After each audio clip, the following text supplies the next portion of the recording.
Bismillahirrahmanirrahim. Assalamualaikum warahmatullahi wabarakatuh. Alhamdulillahirabbil alamin. Walladzi arsala rasulahu bil huda wa dinil haq liyudhhirahu 'ala dini kulli. Wa kafa billahi syahida. Wa asyhadu an la ilaha illallah wahdahu la syarikalah. Wa asyhadu anna Muhammadan abduhu wa rasuluh. Allahumma shalli ala Muhammad wa ala alihi wa ashabihi wa man tabi'ahum bi ihsanin ila yaumiddin. Ya ayyuhalladzina amanu taqullaha haqqa tuqatih wa la tamutunna illa wa antum muslimun wa ba'du. Wa inna asdaqal hadisi kitabullah wa khairal hadyi hadi Muhammadin sallallahu alaihi wasallam. Syarrul umuri muhdatsatuha fa inna kulla muhdatsatin bid'ah wa kulla bid'atin dhalalah wa kulla dhalalatin finnar. Ayyuhal akhwat al-hadirat fi hadzal majlis barakallahu fina jami'an. Setelah kita aturkan syukur semata untuk Allah Ta'ala yang teriring doa, salawat, salam semoga tercurah untuk Rasulnya Muhammad Sallallahu Alaihi Wasallam. Insyaallah kondisi kita penuh mendapatkan limpahan rahmat Allah Ta'ala. Kita sehat, hawa juga segar, juga keadaan aman. Kita masih terjaga dengan Islam, bahkan kita di majelis ilmu, bahkan hujan merupakan rahmat Allah pun juga tercurah untuk kita semuanya. Tentunya dengan doa Allahumma sayyiban nafi'an, Allah berkenan mencurahkan hujan yang bermanfaat untuk kita semuanya. Berikutnya materi tafsir yang kita kaji kesempatan kali ini surah Az-Zalzalah, punya makna keguncangan. Salah satu dari kondisi berakhirnya dunia, berpindah ke alam berikutnya, dunia alam tempat untuk beramal, berikutnya alam tempat untuk pembalasan. Berarti kita diberitahu akan terjadi penggantian. Bumi diganti bumi yang lain, dan juga langitnya untuk dibangkitkan kembali, mendapatkan balasan. Berarti alam itu tidak hanya sekali saja di dunia, tapi dunia hanya satu fase dari fase-fase berikutnya. Berapa jumlah fase yang kita jalani? 4. 1. Kita belum ada, lalu Allah cipta ketika kita di rahim ibu. Itu pertama. 2. Di dunia ini sekitar 60, 70, yang 100 lebih jarang. Sementara bila di antara kita sudah 60, 70, berarti meh napa? Meh pindah alam. Berarti kita harus menyiapkan alam berikutnya, yaitu alam kubur, alam penantian. Yang di situ sudah ada alamat ke depannya selamat atau tidak. Maka bila di alam kuburnya selamat, berarti berikutnya juga selamat. Bila di alam kuburnya tidak, berarti juga alamat untuk berikutnya. Karena kita tuh hampir, makanya tidak ada yang butuh kita siapkan kecuali untuk persiapan segera pindah alam. Dan itu bukan untuk mematikan semangat, tetapi justru untuk meningkatkan semangat. karena asli kehidupan itu di sana. Maka siapa yang mendengar kata mati itu merupakan perampas dari kehidupan. Siapa yang memahami mati itu perampas kehidupan, berarti orang tadi paham kehidupan itu hanya di dunia. Tapi ketika orang itu sadar kehidupan yang asli itu di akhirat, dunia cuma tahapan-tahapan saja, maka dunia itu bukan perampas tetapi tempat untuk berbekal. Bukan perampas tetapi tempat untuk berbekal.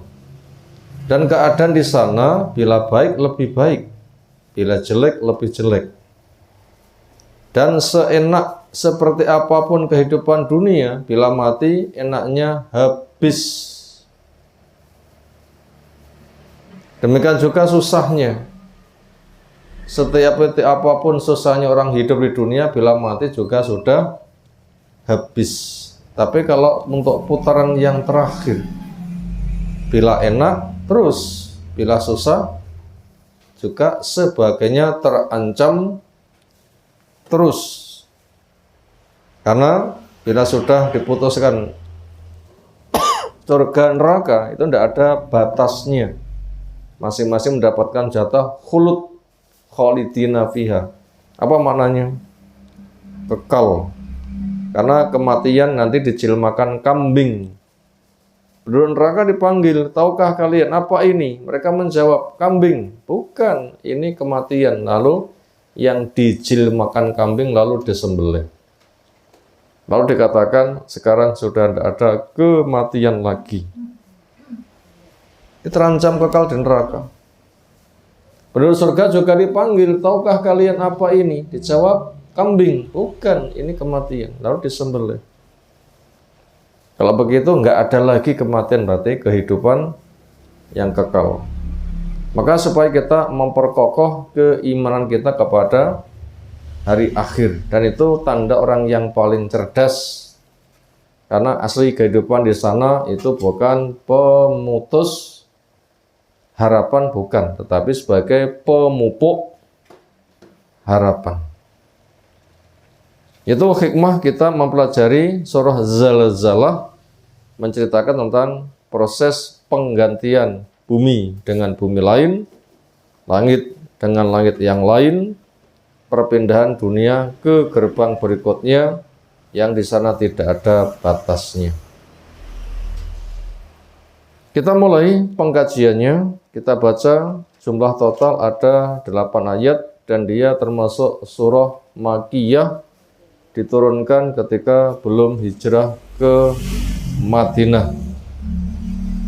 Tanda-tanda surah Makkiyah. 1. Rata-rata ayatnya pendek-pendek. 2. Gaya bahasanya ringkas tapi tegas. 3. Yang banyak dibahas tentang pengokohan tauhid rububiyah untuk digiring ke tauhid uluhiyah. Artinya pengokohan kita sadar dicipta oleh Allah supaya kita mewujudkan menghamba itu hanya kepada Allah. Karena Allah mencipta, Allah yang mengatur. Kita dicipta, kita diatur. Itu arah pembahasannya pengokohan tauhid rububiyah ke tauhid uluhiyah. Sekaligus banyak cerita tentang kondisi hari akhir. Karena untuk mengkritisi pemikiran rata-rata orang seolah hidup itu hanya di dunia. Maka dijawab, enggak, dunia itu hanya sebentar saja. Itu tahapan kedua. Masih ada tahapan ketiga, masih ada tahapan keempat. Itu memperkokoh untuk kondisi iman pada hari akhir, sehingga orang akan bersiap-siap. Kita mulai. A'udzu billahi minasy syaithanir rajim. Bismillahirrahmanirrahim. Idza zulzilatil ardu zilzalaha wa akhrajatil ardu asqalaha Wa qala la insanu ma laha yauma idzin tuhaddisu akhbaraha bi anna rabbaka awha laha yauma idzi yasturun nasu ashtatan liyuraw a'malahum wa man ya'mal misqala dzarratin khairan yarah wa man ya'mal misqala dzarratin syarran yarah. Ta'awud artinya memohon perlindungan. Allah perintahkan kita supaya berta'awud dengan pesannya, idza qara'tal Qur'an fasta'id billah minasyaitonir rajim. Bila kamu sudah siap membaca Al-Qur'an, maka memohonlah perlindungan kepada Allah dari setan yang terkutuk. Karena setan tidak akan pernah ada orang menuju kepada kebaikan, hendak digagalkan. Sementara gangguannya tidak bisa dipandang mata, didengar telinga. Yang bahayanya jelas bahaya, sementara kita tidak bisa menanggulanginya. Kalau tidak karena bantuan Allah Ta'ala, kita tidak akan bisa selamat. Makanya supaya memohon perlindungan. A'udzubillahi minasyaitonirrajim. Ya Allah, saya memohon perlindungan kepadamu dari setan yang terkutuk. Surah diawali dari awal, maka ada basmalah. Lafadznya Bismillahirrahmanirrahim. Terjemah bahasa dengan menyebut nama Allah yang pengasih, yang penyayang. Mana tafsir, setiap diri berungkap Abda'u fi'li bi'aunillah ar-Rahman ar-Rahim mutabarikan alaih. Saya memulai kegiatanku sambil memohon bantuan Allah Ta'ala, mengharapkan akan keberkahannya. Maka siapa yang ditolong, pekerjaan seberat apapun selesai. Tapi siapa yang nggak ditolong, ngurus badan, kelas kerdipan mata nggak bisa. Bismillah juga memiliki fungsi penutup mata jin. Siapa yang membaca Bismillah, mata jin tidak bisa melihatnya. Aji-aji ngilang nanti. Bismillah itu nanti nggak tertangkap oleh mata jin. Makanya termasuk ketika pakai baju lalu melepasnya, kalau nggak membaca Bismillah, ya auratnya menjadi tontonan jin. Orang buang hajat nggak membaca Bismillah di luar, ketika nggak masuk juga jadi gangguan jin. Makanya tutup mata jin dengan basmalah. Itu fungsi Bismillah merupakan doa dan pekerjaan-pekerjaan supaya diawali dengan basmalah. Ayat pertama, idza ketika zulzilat diguncangkan, al-ardu bumi zilzalaha dengan kegoncangannya yang sangat. Beberapa hari yang lalu, malam hari jam 1 malam wonten gempa nggih. Pun bingung napa dereng.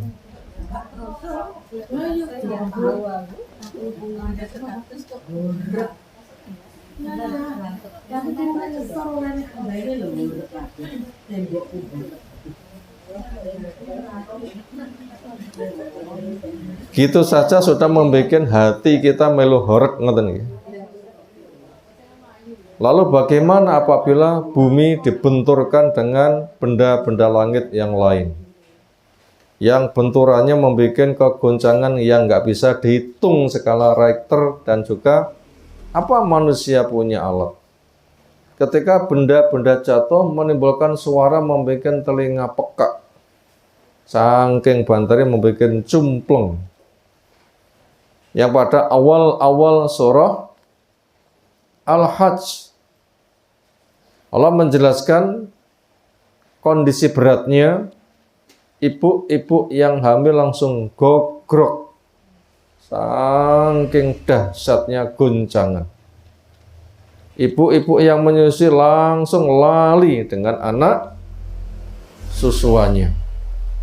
Orang-orang yang tidak mengonsumsi miras, sempoyangan, mabuk kabeh karena saking dahsyatnya.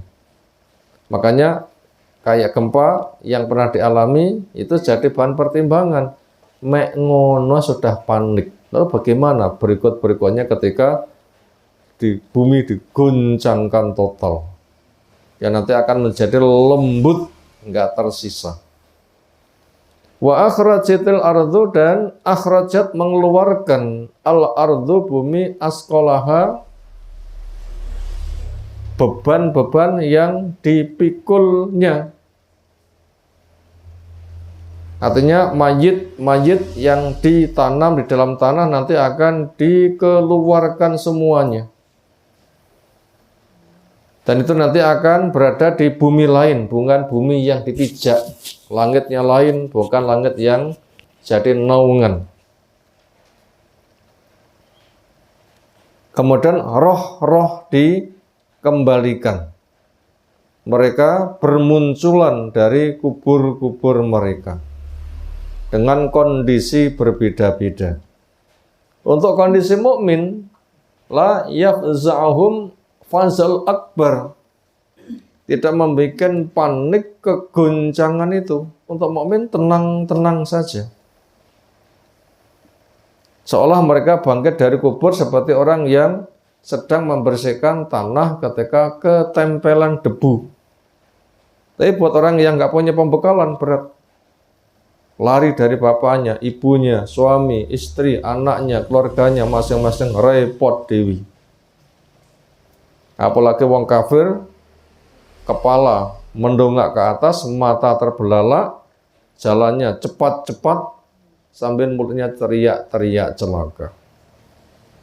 Di tempat yang lain seperti laron-laron yang keluar dari lubangnya. Hendak kemana laron-laron itu?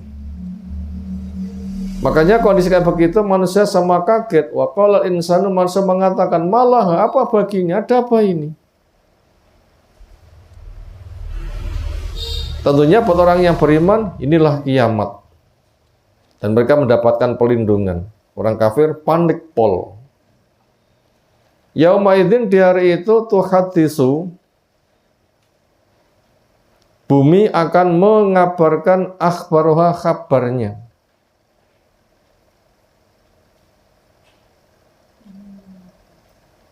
Kenapa bumi kok bisa bicara? Bisa nggak nanti bumi bicara?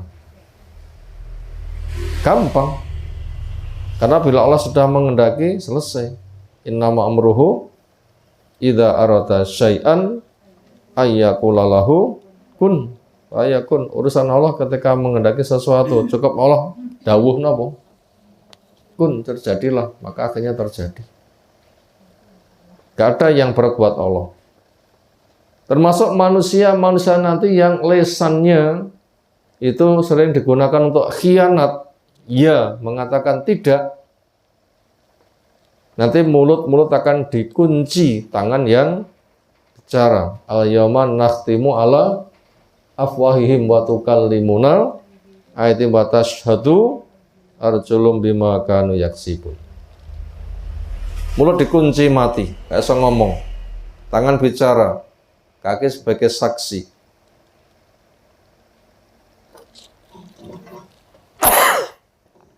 Termasuk bumi yang dipijak pun akan menjadi persaksian. Di antaranya, dia memijak saya, dia melakukan ini itu. Orang berbuat itu di mana? Di permukaan bumi atau ngawang antara bumi dan langit?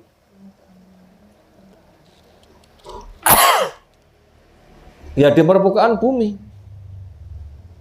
Di jalan, di rumah, tempat kerja, pasar, di mana orang jalan ke sana kemari, perilaku manusia akan mendapatkan pengabaran tingkah laku dia begini dan seterusnya. Orang itu mau menolak gimana lagi? Bi anna rabbaka, karena sesungguhnya Allah Rabbmu auha sudah memberikan wahyu laha buat kami bumi untuk bicara menyaksikan dari perilaku manusia ketika dia berada di permukaan bumi. Yaumaidin di kali itu yasdurun nasu, manusia keluar astatan dengan keadaan yang berbeda-beda. Liyurau, untuk mereka diperlihatkan amalum akan amalnya.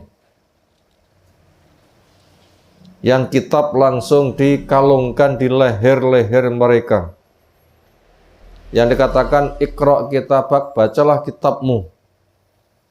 Kafa bikal yawma alika hasiba. Cukuplah amalmu dengan catatan itu sebagai penghisapannya. Kenapa? Semua perilakumu sudah tercatat. Ya sudah, kamu baca. Itulah kamu. Maka itu keadaannya berbeda-beda. Untuk mukmin diserahkannya kitab dari depan dan arah kanan. Dan dikatakan, umuknau kitabiyah. Ayo kita baca kitab kita. Dan itu kegembiraan, tanda selamat ketika kitab diserahkan dari arah depan dan kanan. Tapi buat orang yang kafir, ketika penyerahan kitab itu dari belakang mereka, sudah tanda cilaka itu. Tanda celaka apabila sudah begitu. Makanya kita harus menyiapkan sebaik mungkin. Dunia akan segera kita tinggalkan. Makanya kalau kita nggak menyiapkan bekal ke sana, kita nggak menyiapkan apa lagi. Wong dunia selalu kita tinggalkan, alam kubur selalu menunggu. Dunia semakin jauh, akhirat semakin dekat. Dan rata-rata kita sudah 50 ke atas, ya. Tinggal nunggu berapa? 50 lagi. Ya rata-rata 60-70. Maka bersiaplah. Dan itu tidak harus.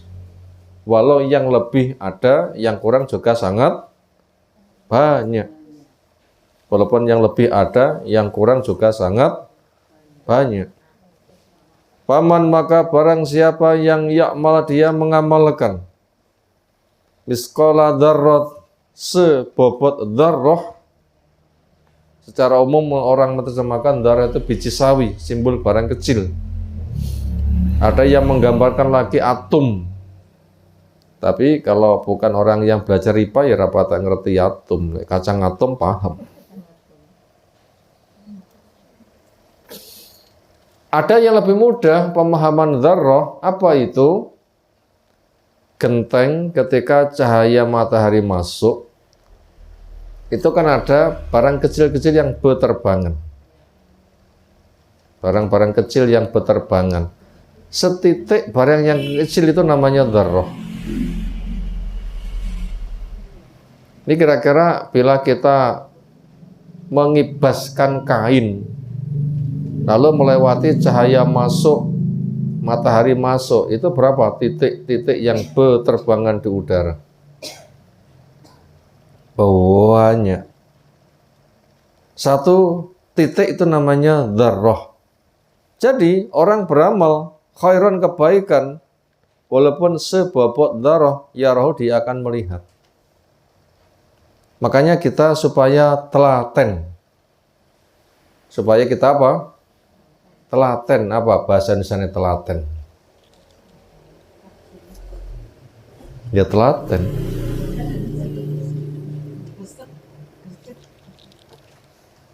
Sehingga kita tidak membuat kebaikan itu merana. Karena gede itu berangkat dari kecil. Yang kita sak gede-gede ini, berapa kilo ditimbang? 60. Dulu bahannya apa? Air. Berapa jumlah air? Paling 1 cc. Kalau yang 1 cc itu masuk ke rahim, itu sudah jutaan sel sperma. Nanti ketemu sel telur, nempel di dinding rahim. Nah, disitulah akan terjadi penciptaan. Sementara sel sperma itu dipandang mata nggak tampak. Karena 1 cc sampai 2 cc itu puluhan juta. Kalau nggak diperbesar raketok. Ternyata dengan bahan yang seperti itu, itulah bahan manusia. Sekarang sampai gede seperti ini, itu dulu barangnya sangat kecil sekali. Makanya kebaikan itu jangan sampai ditelantarkan. Termasuk bila kita punya barang, selagi masih bisa dimanfaatkan, manfaatkan. Termasuk minum, itu dihabiskan atau diseruput mawon. Diupayakan habis. Diupayakan dihabiskan. Karena air kemasan itu kan beli kan. Beli. Itu bila cuma diseruput, dibuang, berapa banyak yang sia-sia uang yang dibuang. Nah begitu, supaya dihabiskan. Termasuk ketika makan. Itu tangan ketika makannya tidak pakai sendok, napa basa Jawane? Muluk. Niku langsung dibersihkan apa dijilat?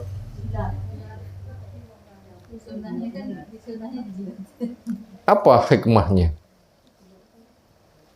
Apa faedahnya? Banyak. Pertama, kita tidak tahu letak berkah di mana. Yang kedua, dengan menjilat, enzim yang banyak nempel di kulit nanti akan masuk ke mulut membantu pencernaan. Yang ketiga, supaya kita mudah dihisab. Nggak ada barang yang berguna yang langsung begitu mudah kita buang. Kenapa? Kita akan ditanya, tonggi opo, entek tonggi opo. Waktumu habis untuk apa? Hartamu habis untuk apa? Kalau kita sia-sia akan dituntut. Allah memberi itu manfaatnya banyak. Kenapa kamu sia-siakan? Itu nanti dihisab. Makanya sampai barang jatuh sekira bisa diambil kotorannya dibuang, sisanya dimanfaatkan. Ojo rotok gengsi malah dipitek. Kayane isin. Jangan. Di balik itu juga hikmahnya, kita itu hidupnya tuh murah. Karena barang-barang itu nggak gampang habis. Sehingga apabila kita masih punya sisa-sisa, itu malah sedekah. Karena asli harta kita itu yang kita sedekahkan. Bila kita belum menyedekahkannya, nanti mati nggak dibawa. Keluarga pewaris ya kita nggak ngerti benih atau tidak benih. Makanya walaupun sebiji darah itu akan diperlihatkan fungsinya supaya kita itu gemi. Nggak gampang membuat barang itu terbuang. Selagi masih ada manfaatnya, dimanfaatkan. Petunjuk Nabi SAW, sandalnya rusak ya dijahit sendiri, bajunya rusak juga dijahit sendiri. Itu Nabi.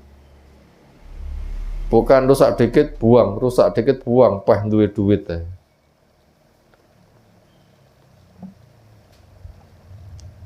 Lebih manfaat mana? Duit gitu ku sandal sama duit diinfakkan. Duit beli sandal diinjak-injak. Diinfakkan, akan dilipat gandakan. Makanya selagi benda itu masih bisa dimanfaatkan, manfaatkan. Sampai ketika selesai makan, jangan langsung dicuci tangan, tapi dijilat. Itu fungsinya banyak itu.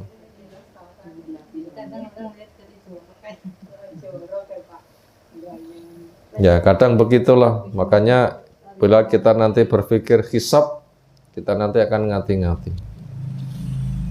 Berikutnya, wa may ya'mal, barang siapa yang beramal misqala dzarratin sebobot dzarrah, barang yang kecil tadi, syarron kejelekannya, ya roh dia juga akan bisa melihatnya. Karena kita yang gede berasal dari kecil. Kebaikan untung, kejelekan nanti akan berkembang semakin bahaya. Makanya kita jangan sampai meremehkan dosa. Kenapa? Karena dosa besar berasal dari dosa kecil. Gunung sebegitu gede kan dari butiran-butiran pasir yang bertumpuk-tumpuk, cuma jumlahnya banyak. Sementara bila orang itu menelantarkan, itu penambahannya itu ajek, sehingga semakin banyak. Makanya nggak ada dosa besar bila orang menyertai dengan istighfar. Dan tidak ada dosa kecil ketika orang menelantarkan. Gede tapi istighfar seolah jadi hilang. Tapi kecil disepelekan, lama-lama suka menjadi besar. Ingat, malaikat mencatat, semua itu akan ditampakkan. Dan Allah Maha Tahu. Jangankan dzarrah, biji-biji yang berterbangan di udara, di dalam dada kita semuanya, Allah pun juga mengetahui dan semuanya akan mendapatkan penghisapan. Maka bila kita sadar seperti itu, kita nanti akan telaten kebaikan walaupun sedikit, dan kita tidak akan meremehkan dosa.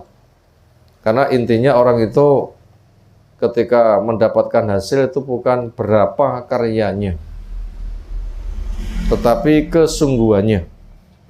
Kalau masalah berapa itu semuanya itu sedikit. Namanya berapa itu semuanya hanya sedikit. Tapi kalau kesungguhan ini yang berharga. Gimana pemikirannya? Berapa itu sedikit? Sekarang kita tanya. Mudahkah kita menjumpai orang sedekah emas sampai 10 kilo? Pernahkah kita mendengar? Tidak pernah. Andaikan orang itu punya emas 10 kilo sedekah, sudah kaya belum? Lalu 10 kilo itu dibanding dengan Gunung Uhud seperberapanya? Tidak bisa seimbang sama sekali. Maka ada ungkapan, bila satu di antara kamu punya emas sak gede Gunung Uhud, kaya apa sugi? Lalu kamu sedekah tanpa sisa. Lalu pahala sak gede itu bila dibanding dengan amalnya sahabat, amalmu itu kelasnya hanya satu cawukan. Amal sahabat kelasnya Uhud bentuknya emas. Sementara Uhud di tengah-tengah Arab kan kecil kan ya. Uhud di tengah dunia itu kecil. Dan Allah itu lebih kaya lagi. Sekarang gambaran yang lain, bila jinnya, manusianya di waktu yang sama menengadahkan tangan, mintalah pol. Kalau kita diberi kesempatan, mintalah pol semaumu. Apa yang kita minta? Berapa kita dinominalkan? Saat hitungan kalkulator nggak bisa menghitung gitu ya. Saking ngagai. Minta rumah saja yang harganya 300 miliar. Minta mobil saja yang harganya 1 triliun. Upamanya seperti itu. Nganti piro nggak iso ngitung. Ketika semua makhluk, jinnya, manusianya, awal sampai akhir minta pol, lalu semua dilayani. Kekayaan Allah untuk melayani. Itu perbandingannya seperti apa? Gambarannya seperti apa? Seperti luasnya laut, lalu jarum dicelupkan, air yang nempel di jarum, inilah yang digunakan untuk ngabulkan doa-doa manusia. Gimana kalau gitu? Kaya nggak Allah itu? Makanya kita beramal itu bukan berapanya.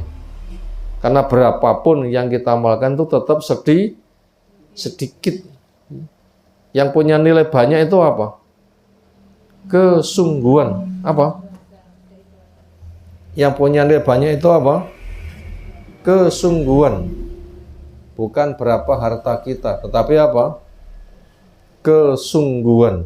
Itu yang akan memiliki nilai mahal, bukan berapa, tapi kesungguhan. Sekarang kita lihat, ketika Nabi SAW itu ngintip ke surga, siapa rata-rata penghuninya? Orang kaya atau orang miskin?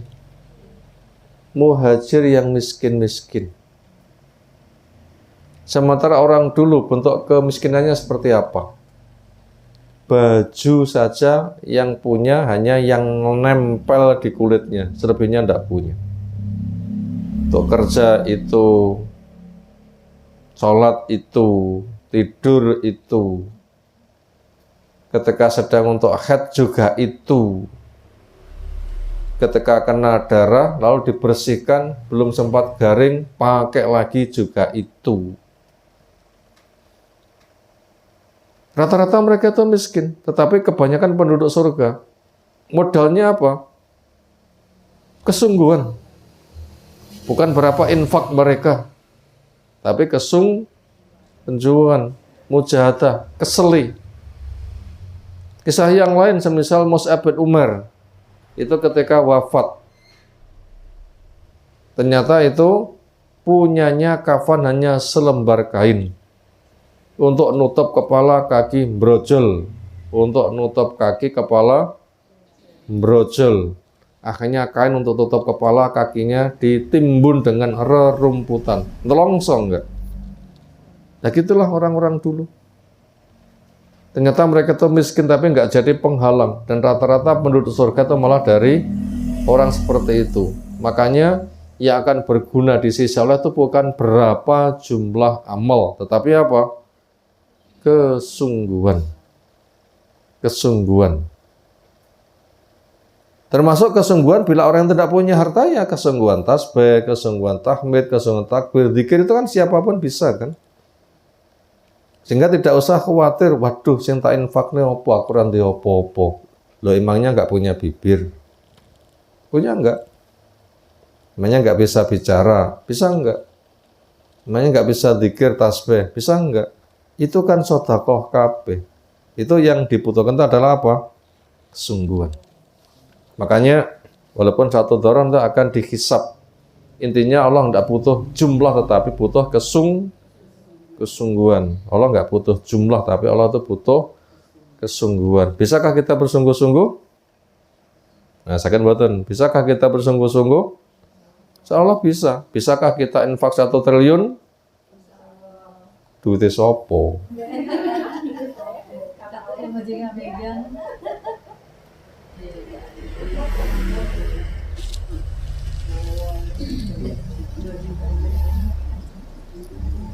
Yang bisa tuh kan insya Allah lisan kan yang bisa kan ya. Duitnya ndi. Makanya yang bisa tuh insya Allah ya lisan untuk memperbanyak zikir itu yang bisa. Itu namanya butuh kesungguhan. Sekarang kita baca bagaimana isi tafsirnya. Yang pertama, takriru aqidatil ba'tsi wal jazai. Takriru pengokohan. Aqidatil ba'tsi, keyakinan adanya hari kebangkitan. Wal jazai, hari pembalasan. Bagaimana cara mengokohkan kebangkitan itu ada? Pertama, dipupuk iman pada hari akhir. Karena ada awal, ada akhir. Dipupuk iman kepada yang gaib. Hari akhir termasuk gaib. Karena ada hadir, ada gaib. Pertama dipupuk dulu. Ada awal, ada akhir. Ada hadir, ada gaib. Yang kedua, mencipta tanpa contoh saja bisa, membangkitkan lebih mudah. Bikin tanpa contoh saja gampang, sudah pernah ada, tinggal mengulang itu lebih mudah. Yang ketiga, orang ketika beramal itu belum ada yang mendapatkan balasan. Sudah belum? Belum. Orang tidur juga wis gak kelingan, mati gak dibawa. Apa balasannya? Belum ada. Kenapa? Ditutup dengan mati. Waduh kau wesel ngamal 50 tahun jebule mati. Namanya kan belum dapat balasan kan? Sudah kerja sehari ternyata tinggal mati gak bayaran, ya kan? Tinggal mati masalahnya. Jadi manusia itu di dunia itu belum ada balasan. Kenapa? Kerjanya sekitar 50, 60, 70, 100. Ditinggal mati apa yang ia bawa? Belum dapat balasan. Makanya balasan dikatakan balasan adalah ketika orang itu tidak mengalami kematian. Balasan dikatakan balasan ketika orang tidak mengalami apa? Kematian. Bila mengalami kematian nggak mendapatkan balasan. Kenapa? Ora kroso kok. Coba wong mati dirias. Agama lain ketika orang mati dirias itu habis berapa untuk ngerias mayit? Bisa 30 juta. Kira-kira mayitnya dalam kubur mesam-mesem nggih. Mbak ibu-ibu digawani modal sakmono maca ngoten alam kubur ini. Enggak bisa. Itu namanya orang itu bila mengalami kematian belum mendapatkan balasan, sementara orang beramal butuh balasan. Disinilah harusnya adanya hari akhir yang tidak ada kematian. Makanya selamatkan dengan balasan surga, jangan balasan neraka. Makanya orang kafir dan neraka nggak hidup, nggak mati. Dikatakan hidup nggak bisa merasakan nikmat, dikatakan mati terus merasakan siksa. Itu namanya baru balasan. Di dunia nggak ada balasannya. Nganti dirok lindu ndak kroso.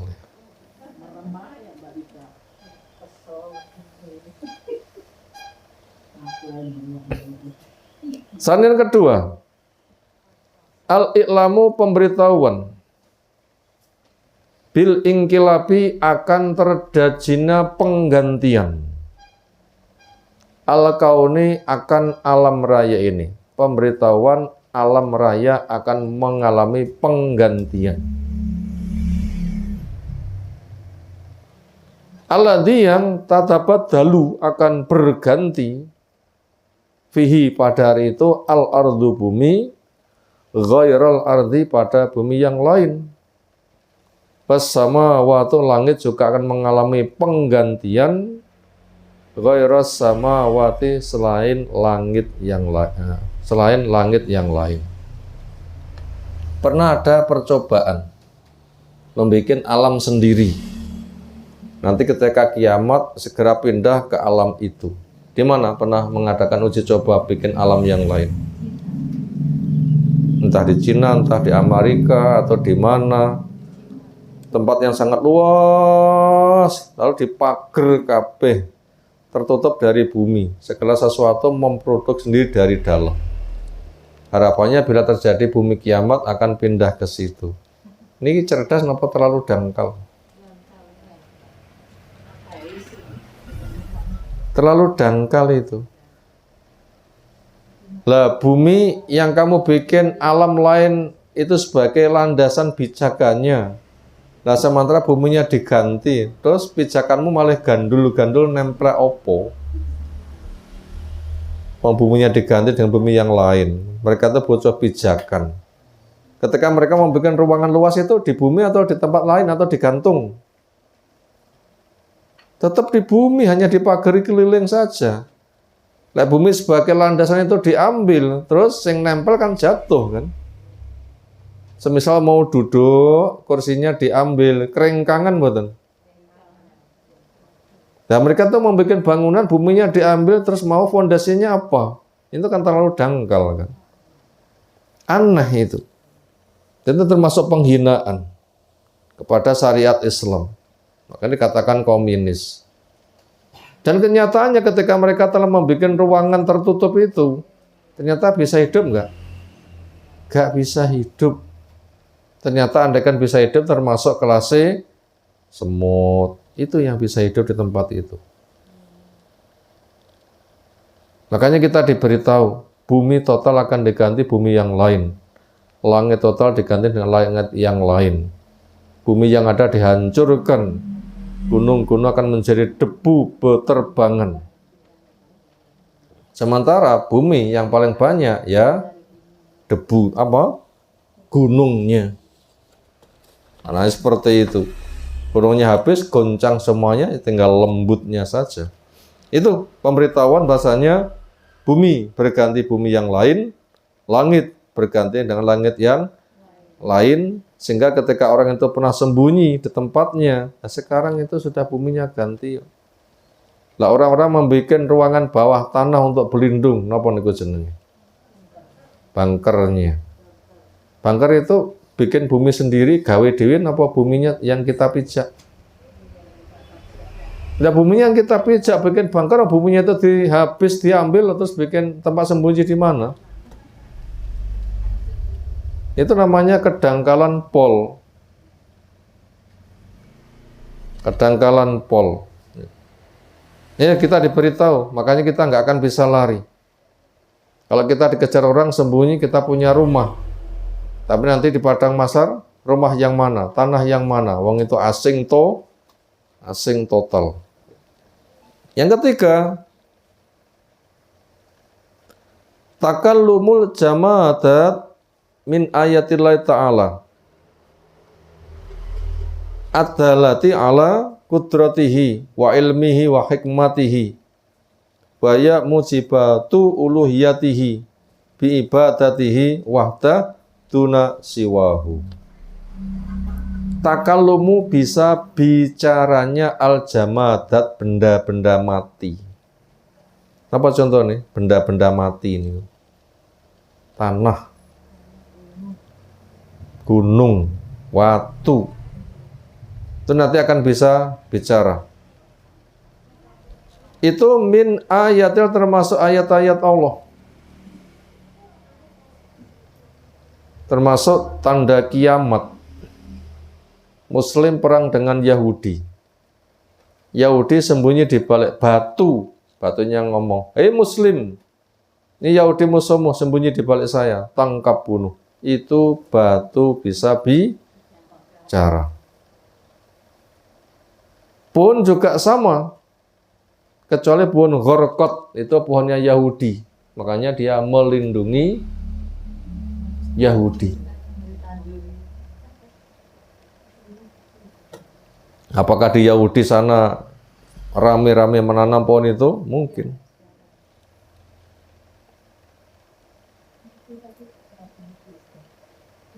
Tapi nanti juga Nabi Isa turun, Dajjal akan dikejar mati, terus mau apa lagi? Bosnya mati pada musnah.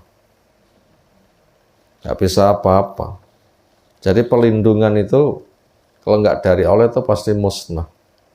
Yang namanya tanam-tanaman nanti sungainya kering, airnya ambles, nggak ada air, terus gimana? Wong danau opo gitu nanti akan diminum oleh rombongannya Ya'juj Ma'juj, juga airnya habis, danau Tobaria. Itu akan musnah. Sungai pun juga semakin susut. Bila sudah ambles, siapa yang bisa mengangkat air? Sementara mereka memusuhi Allah. Gimana caranya? Itu tadi tentang bicaranya benda-benda. Orang mengatakan mati, ternyata kok bisa bicara? Itu min ayatillah, termasuk tanda-tanda maha kuasanya Allah. Ad-dalati, yang menunjukkan ala kudrati, atas maha kuasanya Allah, wa ilmihi, dan maha taunya Allah, wa hikmati, dan maha bijaknya Allah. Makanya orang itu tidak bisa lari. Sembunyi, tanah yang dipijak akan jadi saksi. Dia sembunyi di atas saya, dia sembunyi di balik saya. Mau lari kemana? Mulut dikunci, tangan bicara, anggota badan yang digunakan untuk ngamal lapur kabeh. Mata memandang apa? Lapur. Telinga dengar apa? Lapur. Wahia, dan itu mujibatu uluhiyatihi, mengharuskan untuk menuhankan kepada Allah. Karena orang itu takut kepada Allah, larinya kepada Allah. Takut dari singa, yang menjauh dari singa, tapi takut kepada Allah, larinya juga kepada Allah. Nggak sama dengan takut dari singa. Bisakah takut dari singa malah menyambut selamat datang singa? Ya, itu terekam. Tapi kita takut kepada Allah dengan cara kembali kepada Allah. Kita nggak akan bisa lari. Lari kemana? Ainal mafar. Mana tempat lari? Nggak ada kan? Semua itu terjangkau oleh Allah. Itu semua mengharuskan kepada kita untuk mengilahkan Allah. Yang kita tuhankan itu hanya Allah biibadati, dengan menghamba kepadanya wahdah Allah saja. Duna siwah, tidak kepada yang lainnya. Makanya tauhid itu adalah ada 3 makna. Nyembah Allah, pakai cara Allah, mengharapkan rahmat Allah. Ini mau Ramadan gitu. Orang sudah bersiap-siap menyambut Ramadan belum? Memperbanyak doa untuk dipertemukan Ramadan enggak? Rata-rata masyarakat gimana bentuk doanya?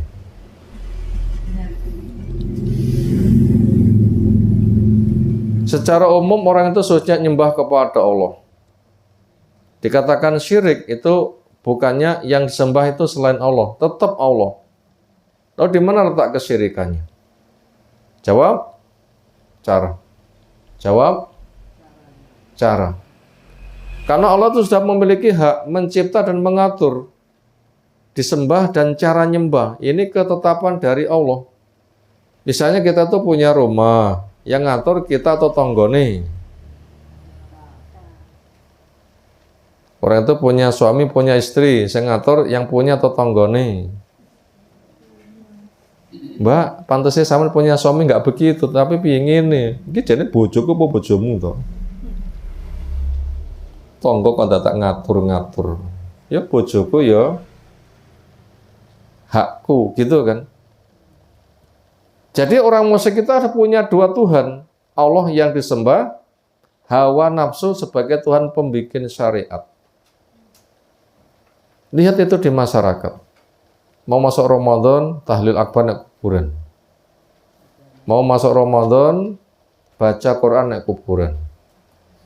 Mau masuk Ramadan, sodakowan, megengan untuk orang mati. Mau berdoa, kirim pahala Fatihah untuk Nabi. Bisa Fatihah, ala Rasulullah, lahu al-Fatihah. Untuk mendapatkan sapaan Nabi dikirimi pahala al-Fatihah. Nabi nggak mendengar. Nabi sudah tidak berdoa. Kok masih dimintai? Itu kesyirikan merajalela. Makanya jangan dikira itu baik, itu buruk. Termasuk khataman Quran, pahala untuk mayit, supaya mayit mendoakan yang masih hidup. Termasuk kesyirikan. Ibadah ngarang termasuk kesyirikan. Napa? Ngarang undang-undang, ngarang syariat. Bolehkah manusia bikin syariat? Ya enggak boleh tuh. Apa jadinya manusia bikin syariat? A, gawe dewi, B, gawe dewi. Agama untuk apa? Allah mau diapakan? Nah, makanya nyembah Allah pakai cara Allah. Makanya semua tadi menggiring untuk menuhankan Allah, menghamba kepadanya, tidak kepada yang lainnya. Nyembah Allah pakai cara Allah. Rabi yang keempat, takriru hadis sahih, pengokohan hadis yang sahih. Takrir pengokohan hadis sahih, hadis yang sahih. Apa itu si hadis? Ittaqun naro walau bisyikki tamrotin. Ittaku, jaga dirimu. An-naro, akan api neraka. Walaupun bisyikki tamrotin, separuh kurma. Artinya supaya kita tuh memperbanyak sodakoh. Walaupun sak duweni kurma nggak genep, gak opo-opo, walaupun hanya separuh. Kenapa? Duwiku ya iki. Makanya ya Allah butuhkan kepada kita itu bukan jumlah, tetapi apa? Kesungguhan. Apa yang perlu Allah butuhkan? Kesungguhan, bukan jumlah. Allah tidak butuh kepada kita. Tapi kesungguhan itu nanti akan berharga. Kenapa? Itu merupakan termasuk jenis ketaatan, amal. Makanya jangan dibikin sia-sia walaupun seberat darah. Makanya hadis menyebutkan jaga dirimu dari neraka dengan sedekah walaupun yang kamu punya hanya separuh kurma. Ya kita kan bisa kan sedekah tanpa modal. Musim jambu, musim pelem, banyak sing rontok, dibuang.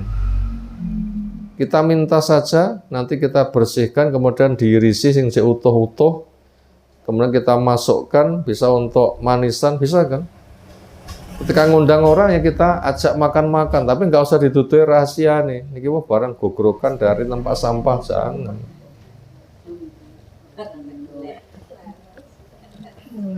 Nggak tahu ya nanti bila diberitahu. Sementing disukai wadahnya bagus, rasanya enak. Iki rasanya yang ini enak men. Rahasia itu. Tujuannya selagi ada manfaatnya itu diambil. Selagi ada manfaatnya diambil. Barang jatuh bersihkan, tangan dijilat sampai seperti itu. Sehingga nggak boleh punya alasan aku gak iso sedekah. Kok gak iso itu gimana? Iso. Bisa nggak? Bisa, ndak boleh punya alasan saya ndak bisa, ndak boleh. Harus bisa. Khamisan kelima, al-kafir orang kafir, amalnya, al-khairiyu yang baik. Orang kafir itu amalnya di dunia, adakah amalannya sing apik? Ada. Nyangoni tonggone, berbagi makanan, baju, mie, beras. Ada kan? Ada. Gimana itu amalnya? Yanfahu akan bermanfaat buat dia di dunia saja. Dunia akhirat tidak, di akhirat nggak bisa. Makanya doanya orang kafir itu dikabulkan nggak? Dikabulkan, tapi dunia saja. Dikabulkan dunia saja. Iblis nunggu moten. Loh, napa dongane iblis? Andirni ila yaumi yub'atsun, ya Allah panjangkan umurku sampai hari dibangkitkan. Panjang enggak umurnya iblis? Allah menjawab pengabulannya, innaka minal mudhrin, ya umurmu ditawakni. Tapi itu hanya untuk di dunia, tidak untuk di akhirat. Lah bedanya dengan mukmin, itu untuk akhirat, dunia sebatas penyempurnaan saja.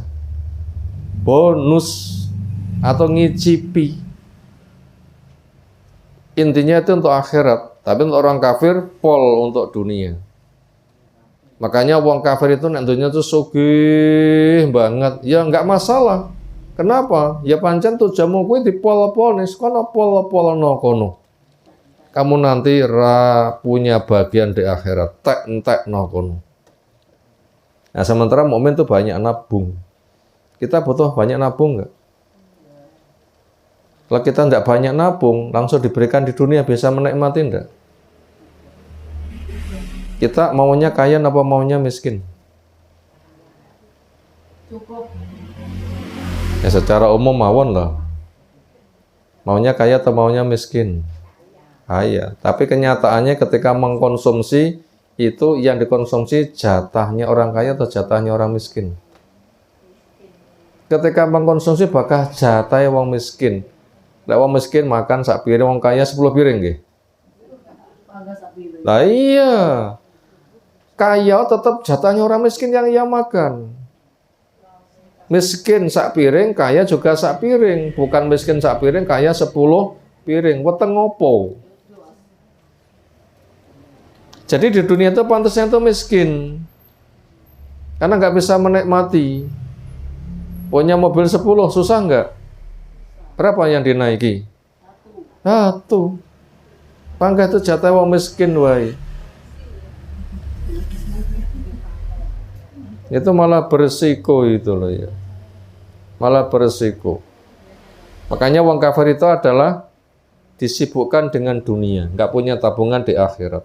Makanya amalnya, doanya, sedekahnya itu diterima, tapi hanya untuk apa? Di dunia saja. Sebenarnya mereka nanti akan tersiksa. Wong kafir sogeh niku bagian apa stres jane asline. Stres. Nek kene nyawang jereke penak ngoten iki. Tapi sing nglakoni dhewe ndak ngerti ya mereka itu stres. Kenapa? Allah jelaskan sanu'adzimu biha fid dunya. Mereka akan saya siksa dengan hartanya di dunia. Makanya mukmin itu bahagia ketika sedekah. Kenapa? Punya tabungan kali 10 700 nggak bisa dihitung. Mati dijilmakan di alam kubur kilo sedekahmu dan seterusnya. Yang keenam, al-mu'minu orang iman yujza akan dibalas bisayiati dengan kejelekannya fid dunya di dunia. Wa yuddakharu dan akan diberikan tabungan lahu untuk si mukmin solehah amali sebagai kesolehan amalnya lil akhirati di akhirat.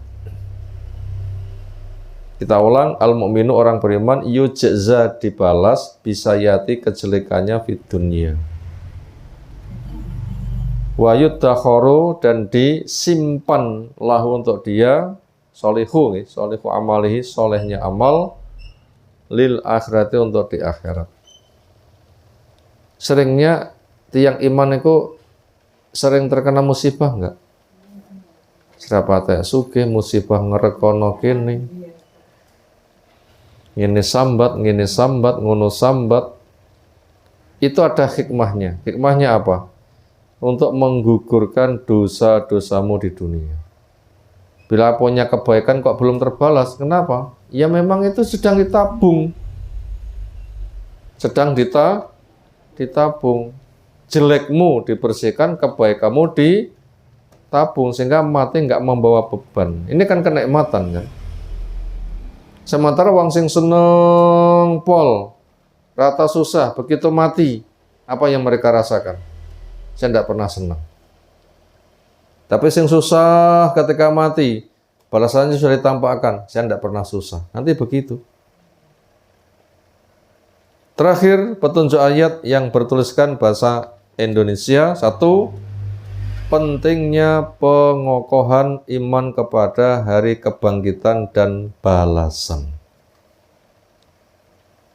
Pun biasa mikir napa dereng? Aku selek mati nek kuburku piye, amalku cukup ora. Biasa mikir napa dereng? Nanti bila sadar dosa kuakan nanti banyak astagfirullah. Nah kita sudah sadung sepuh nunggu apa? Mboten tambah hayu lho masalah. Tambah hayu mboten? Lara mikir akhirnya kok mikir nopo? Sanggile cek 6 nek sing golek sanggile sepuh sing golek sapa? Nggih. Kedua, proses kiamat sebagai penggantian alam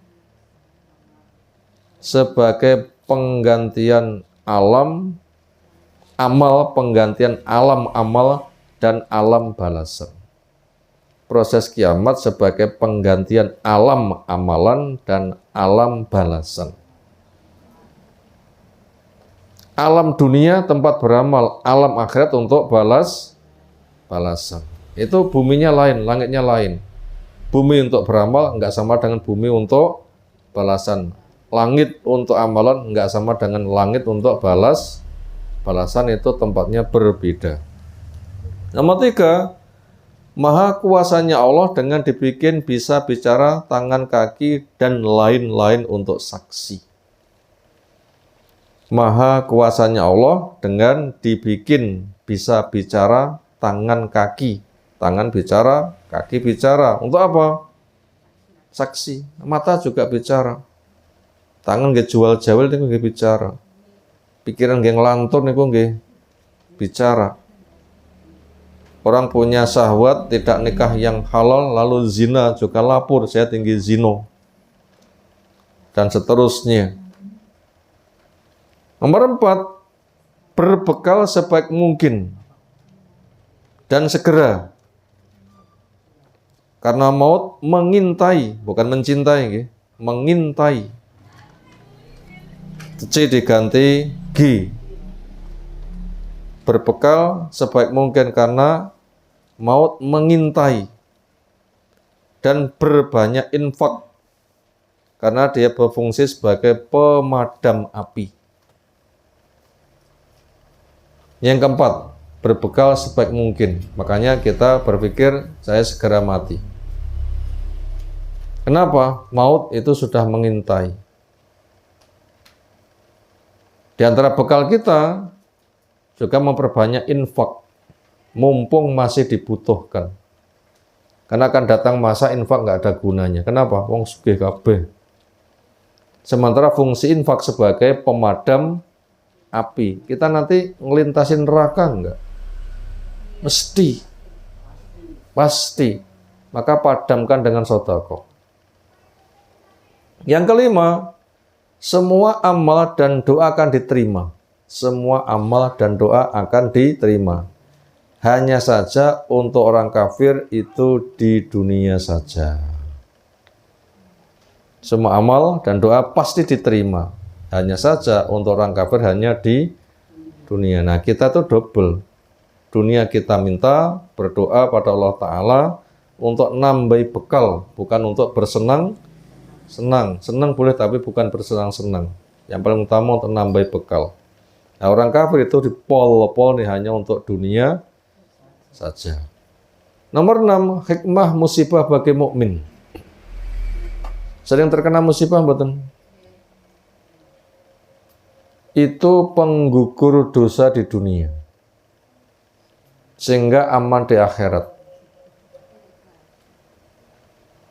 Makanya kita harus mikirnya gitu. Kalau kita nggak mikir begitu, nanti sabar itu berat. Tapi bila kita berpikir musibah itu untuk menggugurkan dosa, maka sakit itu nanti akan terkendali, nggak keronto-ronto, nggak mengeluh, karena mikirnya dosaku gugur, dosaku gugur, dosaku gugur. Toh di sana kita lebih berat, di sana berat saja harus mampu. Kenapa di sini tidak seberapa berat kok? Penggaweannya sambat saja. Itu kesana pemikirannya, penggugur dosa itu, sehingga nanti tujuannya aman di akhirat. Sementara untuk orang kafir itu kesebalikannya, akan mendapatkan siksa double. Allah sebutkan, wala nudhiqannahum minal adzabil adna dunal adzabil akbari la'allahum yarji'un. Pasti saya timpakan kepada orang kafir itu siksa kecil sebelum besar. Kenapa? Siksa kecil supaya jadi peringatan, tapi malah nantang-nantang. Mereka ngomong kapan kiamat terjadi. Nah, akhirnya kena musibah double. Dunia tidak bisa lepas, akhiratnya malah bertumpuk-tumpuk. Nah, beda untuk mukmin, musibah dunia sebagai penggugur dosa sehingga aman di akhirat.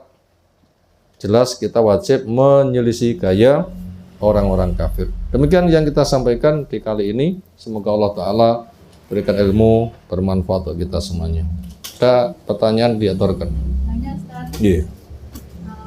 Kalau misalkan ada orang itu tidak berhijab, terus sehari-harinya mengajar senam dengan pakaian terbuka, tapi sering sedekah, itu sedekahnya tetap diterima Ustaz ya? Iya, selagi itu halal, ikhlas, insya Allah diterima. Dan doakan saja semoga sedekahnya diterima dan menjinakkan hatinya, sehingga dia nanti akan menyempurnakan agamanya, termasuk mau nutup aurat. Karena kebaikan dia akan menjadi sebab kebaikan berikut-berikutnya. Terus satu lagi Ustaz, kalau misalkan kita menerima gajian motor, terus motor itu kita pakai dengan perjanjian awal, itu boleh Ustaz? Prosesnya meminjami uang, iya, meminjami uang, terus diberi jaminan motor. iya, tapi dari awal akadnya kita pakai motornya, itu boleh Ustaz? Oh, nggak boleh. Kita meminjami uang 10 juta, lalu dia ninggali motor itu sebagai jaminan tidak boleh untuk dipakai, masuk gudang kancing. Kalau kita yang nyari, misalkan ada yang gadein motor mau dipakai gitu Ustaz, Ya tidak boleh. Nggak boleh. Itu ridho tidak boleh. Karena itu kan kasusnya memberi pinjaman kan manfaatnya tambah. saya minjami motor, saya minjami duit, sekarang duit motor gratis, sehingga dia memberi jasa lalu dapat imbalan, nah itu tidak boleh. Sementara nanti uangnya ketika kembali utuh 10 juta, apa enggak 10 juta untuk bonus numpak motor gratis, tidak boleh itu. Itu kaidahnya adalah kullu qardin jara manfaatan fa huwa riba. Pinjaman kok manfaatnya tambah, itu tambahan itu riba. Tambahkan manfaatnya.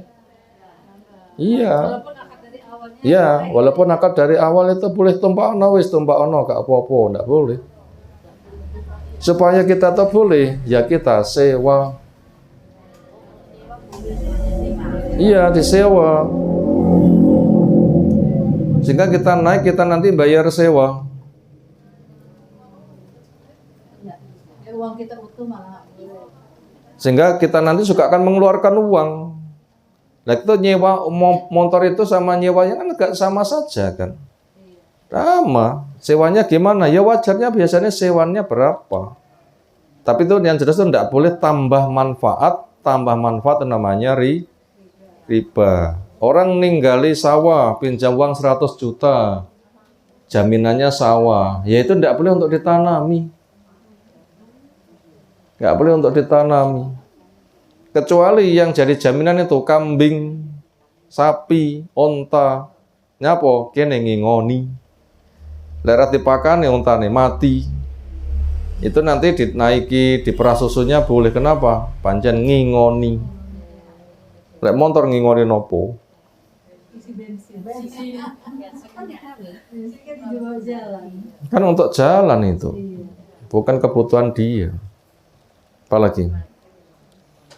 Demikian subhanakallahumma bihamdika asyhadu an la ilaha illa anta astaghfiruka wa atubu ilaik. Assalamualaikum warahmatullahi wabarakatuh.